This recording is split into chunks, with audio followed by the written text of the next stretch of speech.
Welcome to TFF's TV. We are back again with the latest gossip nyaya dziri kupisa dziri kutenderera pasocial media. Muri sei kuma-TV ese enyika.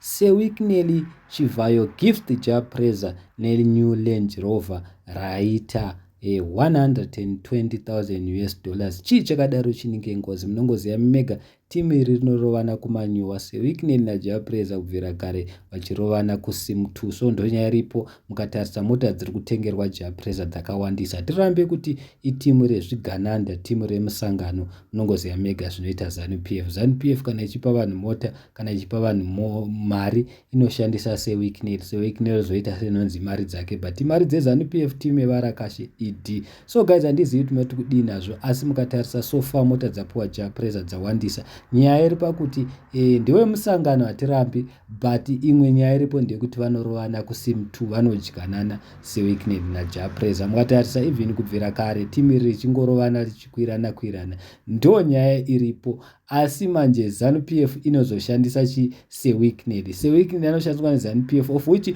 ndo zvatisingafariri, ndo zvinovengwa nemaZimbabweans pavanenge vakupa vanhu mari vaida kuti vanhu vabhege vakumbire, of which mari idzidzi imari dzeZimbabwe, imari dzemataxi. Mukatarisa muZimbabwe tiri kutambura, vanhu vari kutambura. Mukatarisa Sewikineli akataridza kutengera Greatman mota chaiyo Honda Fit, asi mukatarisa magovera ari kuita vanhu mota idzi, otaridza kupa munhu anenge achitoda, someone who is in need of that thing, haakwanisi. Mukatarisa kuzvipatara vanhu vari kuvata pasi pamafloor kuti mari idzi dzibude dzichienda kuvanhu vari kufanira kuti vapuhwe, vanhu vanotambura chaivo, hadzisi kuenda.